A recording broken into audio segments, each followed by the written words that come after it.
Praise the Lord. A very warm welcome to you all in the name of our Jesus Christ.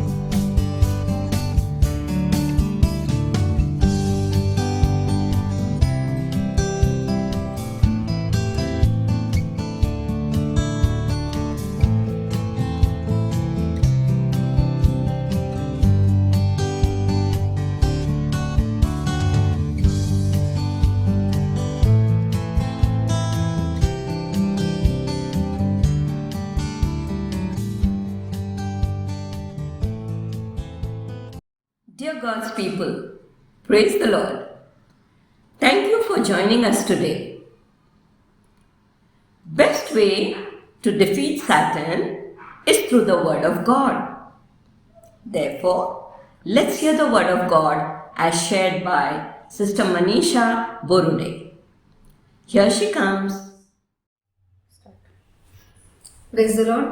परमेश्वराच्या नावाला धन्यवाद असो की परमेश्वराने अद्भुत समय दिला, त्याची सेवा, त्याची स्तुती करण्यासाठी, त्याचा गौरव करण्यासाठी. त्याबद्दल परमेश्वराच्या नावाला धन्यवाद देते. आणि आपण आजच्या वचनावर मनन करत असताना सुरुवातीला प्रार्थना करू. प्रार्थनेपूर्वक सुरुवात करूया. आपण सर्वजण आपले नेत्र बंद करू. परमेश्वरा, तुला धन्यवाद देते. आकाश पृथ्वीचे निर्माण करते, आमचे जिवंत देवा, अब्राहम, इसाक, याकोबाच्या आणि आमच्या देवा, आम्ही तुझ्या आभाराने उपकार मानतो. प्रभूजी देवापा, खरोखर बायबल मंथनच्याद्वारे पिता परमेश्वर बापा तुझं नाव तू उंच करून घेते. प्रभूजी त्याबद्दल आम्ही तुला धन्यवाद देतो. पिता परमेश्वर बापा, प्रभूजी खरोखर आम्हा बहिणींचा उपयोग तुझ्या सेवेसाठी, तुझ्या गौरवासाठी तू करून घेते. त्याबद्दल तुझे आभार मानते, उपकार मानते देवापा. प्रभूजी खरोखर याद्वारे पिता परमेश्वर बापा जगाच्या कानाकोपऱ्यापर्यंत तुझं नाव पोहोचलं जाऊ दे, तुझी सुवार्थ तू कळू दे पिता परमेश्वर बापा. आणि लोकांनी तुझ्यावरती विश्वास ठेवा, तूच खराने जिवंत देवेस हे ओळखावं, असंच तू कार्य होऊ दे माझ्या देवापा. प्रभूजी आजच्या मननासाठी आम्ही तुला धन्यवाद देतो. पवित्र आत्मा तू सहाय्य कर, मदत कर, तू शब्द दे, तू आशीर्वादित कर देवापा. हिंमत दे, धैर्य दे, सामर्थ्य दे आणि केवळ तुझाने तुझंच गौरव तू करून घे देवापा. सर्व गोष्टीसाठी तुला धन्यवाद आहे. तिथून पुढच्या संपूर्ण समयासाठी तुझ्या हाती आहे. ख्रिस्त येशूच्या नावात ही प्रार्थना मागते म्हणून तुझा एक आमेन. Praise the Lord. खरोखर आपण आजच्या मननासाठी पाहूया मत्ते याचा 22 अध्याय आणि त्याचं 36 ते 40 वचन. त्या ठिकाणी सर्वात मोठी आज्ञेविषयीचा प्रश्न वाचूया आपण. 36 ते 40 वचन. गुरुजी, नियमशास्त्रातील कोणती आज्ञा मोठी आहे? तो त्याला म्हणाला, तू आपला देव परमेश्वर याच्यावर पूर्ण अंतकरणाने, पूर्ण जीवाने व पूर्ण मनाने प्रीती कर. हीच मोठी व पहिली आज्ञा आहे. हिच्यासारखी दुसरी ही आहे की तू आपल्या शेजाऱ्यावर स्वतःसारखी प्रीती कर. ह्या 2 आज्ञांवर सर्व नियमशास्त्र व संदेष्टांचे ग्रंथ अवलंबून आहे. Praise the Lord. खरोखर आम्ही या ठिकाणी पाहतो की प्रभू येशू ख्रिस्ताने या वचनामध्ये सांगितलं, त्याला विचारण्यात आलं की सर्वात मोठी आज्ञा कोणती? तेव्हा प्रभू येशू ख्रिस्ताने सांगितलं की तू आपला देव परमेश्वर याच्यावर पूर्ण अंतकरणाने, पूर्ण जीवाने आणि पूर्ण मनाने प्रीती कर. हीच पहिली आणि मोठी आज्ञा आहे. या ठिकाणी आपण आज्ञापालनाविषयी पाहत आहोत की पहिली आज्ञा जर आम्ही उत्पत्ती निर्गममध्ये जर पाहिलं की 20 अध्यायामध्ये मोशेला परमेश्वराने जे नियमशास्त्र दिलं त्या ठिकाणी आम्ही 10 आज्ञा पाहतो. आणि त्या 10 आज्ञाचा सारांश या 2 आज्ञामध्ये आपण नवीन करारामध्ये पाहतो की त्या 10 आज्ञामध्ये पहिले 1 ते 4 आज्ञा ज्या आहेत की तू आपला देव परमेश्वर याजवळ, तुझा देव परमेश्वर याचे नाव व्यर्थ घेऊ नको, मी तुझा देव परमेश्वर आहे. तू कोणत्याही गोष्टीची प्रतिमा करू नको, तू शब्दात पवित्रपणे पाळ. ह्या ज्या 1 ते 4 आज्ञा आहेत त्या आज्ञेचा सारांश या ठिकाणी आहे की तू आपला देव परमेश्वर याच्यावर पूर्ण अंतकरणाने, पूर्ण जीवाने व पूर्ण मनाने प्रीती कर. आणि पुढील 5 ते 10 आज्ञा ज्या आहेत की तू आपली आई व आपला बाप यांचा मान राख, खून करू नको, चोरी करू नको, व्यभिचार करू नको, आपल्या शेजाऱ्याविरुद्ध खोटी साक्ष देऊ नको, आपल्या शेजाऱ्याच्या घराचा लोभ धरू नको.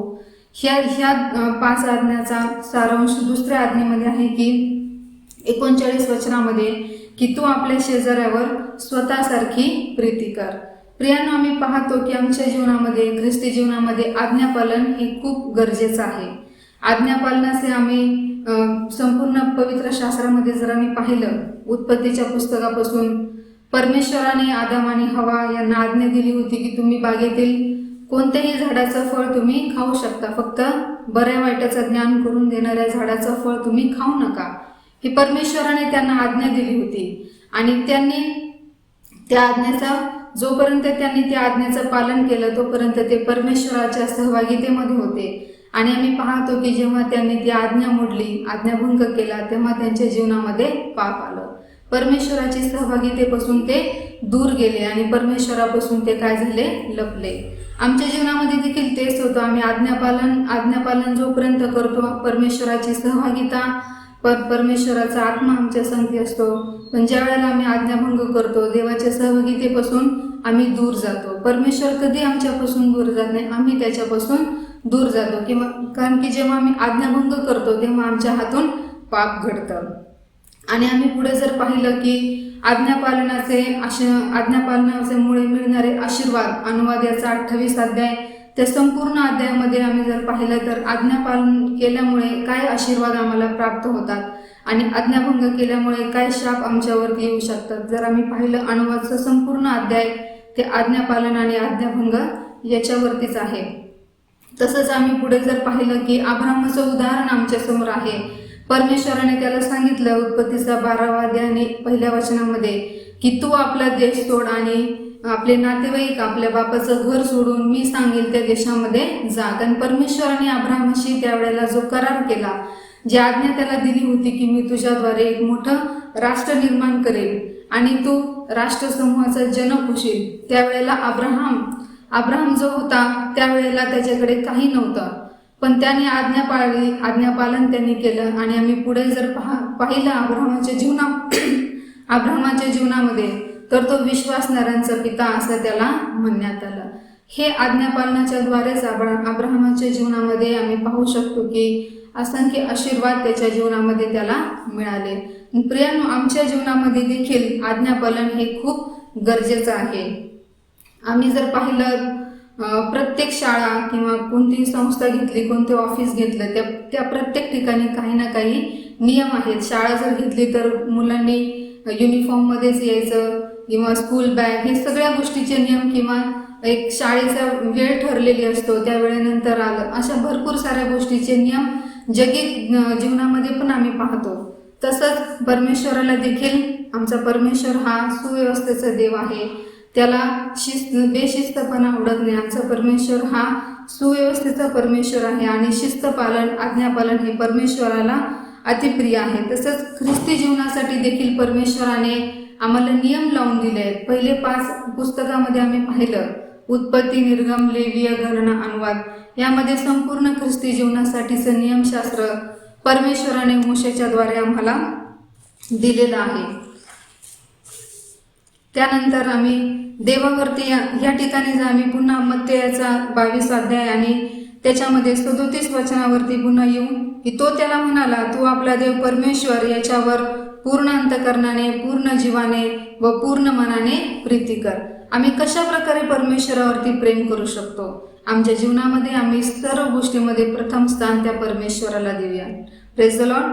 आणि त्याच्यासाठी जगणे, जसं पौल म्हणाला, जगणे तर ख्रिस्त आणि मरणे तर मला लाभ आहे. या काळामध्ये आम्ही जगत असताना, या शेवटच्या दिवसांमध्ये आम्ही आहोत, काळाच्या शेवटच्या टप्प्यामध्ये आहोत, तर जगणे तर ख्रिस्त आणि मरणे तर लाभ, असंच आमचं देखील जीवनामध्ये आम्ही रोजच्या जीवनामध्ये आज्ञापालन करून, परमेश्वरावरती प्रेम करून, पूर्ण अंतकरणाने, अर्ध प्रेम नाही, संपूर्ण अंतकरण, संपूर्ण तन मन धन, संपूर्ण जीवाने, संपूर्ण बुद्धीने आम्हाला परमेश्वरावरती प्रेम करायचे. आणि हीच पवित्र शास्त्रातील सर्वात मोठी आज्ञा आहे. आणि तिच्यासारखी दुसरी ही आहे की तू आपल्या शेजाऱ्यावर स्वतःसारखी प्रीती कर. आम्हाला या ठिकाणी 40 वचनामध्ये असं देखील पाहायला मिळतं की ह्या 2 आज्ञावर सर्व नियमशास्त्र आणि संदेश त्यांचे ग्रंथ अवलंबून आहेत. आता त्यानंतर आपल्या जीवनामध्ये आपण आज्ञापालनाद्वारे आमच्या जीवनासाठी आम्ही काय लागूकरण करून घेऊ शकतो. तसेच उपदेशक याचा 12वा अध्याय आणि त्याच्या 13 वचनामध्ये सांगितलंय की आता सर्व गोष्टी तुम्ही ऐकल्या आहे आणि आता सर्वांचं सार हेच आहे की परमेश्वराचे भय धर, त्याच्या आज्ञा पाळ आणि मनुष्य कर्तव्य काय ते एवढेच आहे.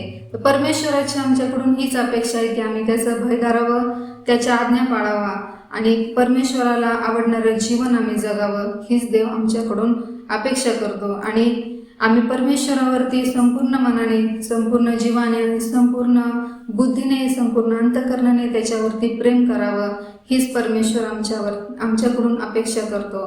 आणि परमेश्वरासाठी आणखी आम्ही नवीन करारामध्ये जर पाहिलं, येशू शिष्यांना सांगतो योहानाचं 14 अध्याय 15 वचनामध्ये, जर माझ्यावर तुमची प्रीती असली तर तुम्ही माझ्या आज्ञा पाळाल. आणि खरोखर परमेश्वर प्रभू येशू ख्रिस्ताचं वचन आज देखील आम्हाला हेच सांगते की जर आम्ही परमेश्वरावर प्रीती करणारे असू, जर त्याच्यावर आम्ही प्रेम करत असू संपूर्ण मनाने, संपूर्ण जीवाने, संपूर्ण अंतःकरणाने, तर आम्ही त्याच्या आज्ञा पाळू. आणि त्याच्या आज्ञा कठीण नाही, हेच आम्हाला पवित्र शास्त्र देखील सांगते की परमेश्वराच्या आज्ञा ह्या कठीण नाहीत आणि त्याद्वारे मिळणारे आशीर्वाद प्रियांनो हे अद्भुत आहेत आणि सार्वकालिक जीवनाकडे ते वाटचाल करणारे आहेत. म्हणून आपण परमेश्वराच्या आज्ञापालन करूया. आमच्या रोजच्या जीवनामध्ये, दैनंदिन जीवनामध्ये परमेश्वराला प्रसन्न आम्ही करूया आणि संपूर्ण जीवाने, संपूर्ण मनाने आम्ही परमेश्वरावरती प्रेम करूया. परमेश्वराच्या नावाला धन्यवाद असो. या वचनाद्वारे देव तुम्हाला आणि मला आशीर्वादित करू. धन्यवाद बहन मनीषा आज के सुसमाचार के लिए। प्रभु यीशु के प्यार का प्रमाण हम क्रूस पर देखते हैं, पर हम अपने मसीह पर कितना प्रेम करते हैं, गंभीरता से सोचने वाली बात है। मत्ती रचित सुसमाचार 22 पद 37 और 39 में दी हुई प्रभु यीशु मसीह की सबसे बड़ी आज्ञा, जिसके बारे में अभी बहन मनीषा ने बताया, उसका पूरे तन से, मन से और धन से पालन करके अपना मसीह प्रेम निभाए। भजन संहिता 146 पद 2 में दाऊद राजा कहते हैं, मैं जीवन भर यहोवा की स्तुति करता रहूंगा। जब तक मेरा अस्तित्व है मैं अपने परमेश्वर का स्तुति गान करता रहूंगा। आइए सुनते हैं आदरणीय भाई विजय बेनेडिक्ट का गाना सिस्टर लता की आवाज में। देखो कोई आ रहा है, कैसा जलवा मसीह आ रहा है। आंखें उठा के तो देखो, कैसे शान से मसीह आ रहा है। देखो कोई आ रहा है, कैसा जलवा मसीह आ रहा है। आंखें उठा के तो देखो, कैसे शान से मसीह आ रहा है। वहाँ सूरज न चांद है न कोई, अब तो मुर्दे पड़े हैं न कोई। वहाँ सूरज न चांद है न कोई, अब तो मुर्दे पड़े हैं न कोई। सब तो डरते हैं, थर थराते हैं, न्याय करने मसीह आ रहा है। देखो कोई आ रहा है, कैसा जलवा मसीह आ रहा है। आंखें उठा के तो देखो, कैसे शान से मसीह आ रहा है। वो तो कैसी सवारी है देखो, आसमां की बेदारी तो देखो। वो तो कैसी सवारी है देखो, आसमां की बेदारी तो देखो। बाजे बजते हैं, दूत गाते हैं, क्योंकि दुल्हा मसीह आ रहा है। देखो कोई आ रहा है,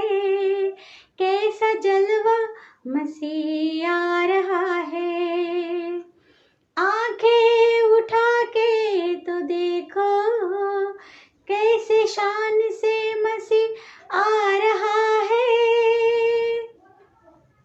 ये दुनिया हमारी मिटेगी, अब नई दुनिया फिर से बनेगी। ये दुनिया हमारी मिटेगी, अब नई दुनिया फिर से बनेगी। सब नया होगा, जग नया होगा, राज करने मसीह आ रहा है।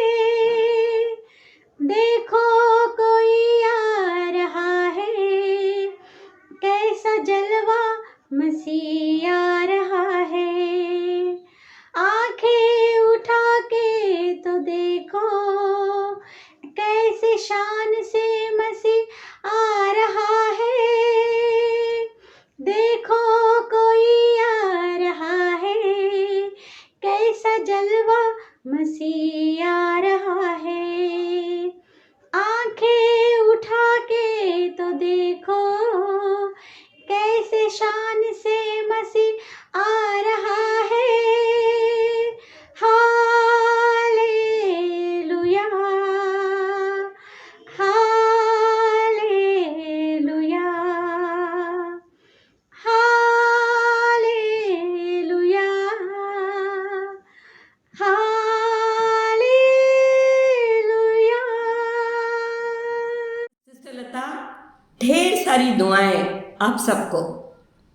श्रेयस, प्रभु की कृपा आप पर सदा बनी रहे, यही हमारी प्रार्थना। What a privilege we have as Bible Manthan family to testify the Lord's goodness. Here is Sister Manda Sheila giving her testimony. प्रिय भावांनो व बहिणींनो, तुम्हा सर्वांना जय ख्रिस्त। मी सौ मंदा तानाजी शेलार प्रभू येशूच्या चांगुलपणाचा अनुभव घेतल्यावर जर आपण गप्प बसलो तर धोंडे वरडतील हे लक्षात ठेवून मी आपणापुढे आहे। या संधीबद्दल प्रभूचे आभार। माझ्या पतीचे एंजिओग्राफी झाली। या कठीण समयामध्ये आराधना महिला ग्रुपचे हन्ना प्रेयर ग्रुपने सतत आमच्यासाठी प्रार्थना केली व नेहमी करतात। त्याबद्दल सर्व मान महिमा गौरव प्रभू येशूला असो। हन्ना प्रेयर ग्रुपलाही आमचा धन्यवाद। आमेन। Truly, testimonies can change lives. Thank you, Sister Manda, for your testimony, exalting the Almighty. Our Heavenly Father not only hears, but He cares, He heals and delivers us from our physical infirmities.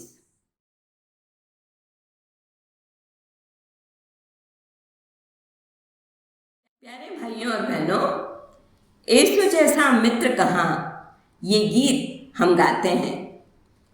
उत्पत्ति 28 पद 15, यशाया 43 पद 2, भजन संहिता 34 पद 18 में हम देखते हैं कि प्रभु यीशु हर हालात में हमारे संग रहते हैं, हमें कभी भी अकेले नहीं छोड़ते। लेकिन मेरे प्रियो, सही मार्ग पर चलने के बावजूद अगर हमें शिक्षा होती है तो हमारे विचार, हमारी सोच, हमारा बर्ताव कैसा होता है। दानियल नबी की पुस्तक 3 पद 23 से 27 में हम देखते हैं कि उस धधकते हुए भट्टी में तीनों पुरुष शद्रक, मेशक और अबेदनगो बंधे हुए फेंक दिए गए। पर वचन 25 में हम देखते हैं कि राजा को 4 पुरुष दिखते हैं जो आग के बीच खुले हुए टहल रहे हैं और उनको कुछ भी हानि नहीं पहुंची। वो चौथा पुरुष प्रभु यीशु थे। मेरे प्रियो, तूफान या अग्नि किसी प्रकार की हो, आर्थिक, शारीरिक, आत्मिक, सामाजिक, पारिवारिक, कोई भी हो, विश्वास रखिए, चौथे पुरुष के रूप में सच्चे मित्र समान प्रभु यीशु सदैव हमारे साथ हैं. आमेन. ख्रिस्तामधील माझ्या प्रिय बंधू भगिनींनो, उपासना संगीतातील गीत नंबर 117 कोण मित्र येशूवाणी हे सर्वांना परिचित आहे. उत्पत्ती अध्याय 28 वचन 15, यशया 43 वचन 2 व स्तोत्र 34 वचन 18 मध्ये आपण पाहतो की प्रभू येशू प्रत्येक परिस्थितीत आपल्या संगती असतो. आपल्याला कधीच एकटं सोडत नाही. परंतु जर आपण सत्य मार्गाने चालत असून जर शासन होणार असेल तर आपली मनस्थिती काय होते? दानियल अध्याय 3 वचन 23 ते 27 मध्ये आपण पाहतो की शद्रक, मेशक व अबेदनेगो हे तिघे पुरुष बांधलेले त्या धगधगीत अग्नीच्या भट्टीत पडले. परंतु वचन 25 मध्ये आपण पाहतो राजाला अग्नीमध्ये 4 इसम इजा न झालेले मोकळे फिरताना दिसतात. तो चौथा पुरुष म्हणजे प्रभू येशू ख्रिस्त. प्रियांनो, कुठल्याही प्रकारचं संकट असो, आर्थिक, शारीरिक, सामाजिक, कौटुंबिक, विश्वास ठेवा, प्रत्येक परिस्थितीत तो चौथा पुरुष म्हणजे प्रभू येशू ख्रिस्त सच्च्या मित्रासारखा आपल्या संगती असतो. आमेन. Dear brothers and sisters, what a friend we have in Jesus is a song known by all, sung by all. Genesis chapter 28 verse 15, Isaiah chapter 43 verse 2, Psalms chapter 34 verse 18. In these scripture portions, we see that Jesus Christ is always there with us in every situation, however bad it may be. He never forsakes us. He is always there with us. But you do the right thing and yet you have to suffer. What do you do in such a situation? In Daniel chapter 3 verse 23 to 27, we see 3 men, Shadrach, Meshach and Abednego, falling in a burning fiery furnace. But in verse 25, we see that the king saw 4 men loose, walking in the midst of the fire, and they are not burned, they are not hurt. In the fiery furnace, their bondages fell off. The 4th person in the furnace was Jesus Christ. Friends, you may be in any stormy, difficult situation, financial, physical, spiritual, social, or family problems. Remember, with complete faith, the 4th person, Jesus Christ, is always there with you as a faithful friend. I pray, may the joy of the Lord be our strength in every situation. With this, let's dwell in the Lord's presence forever. Thanks. Stay blessed and be a blessing to others. Join us next week. Shalom.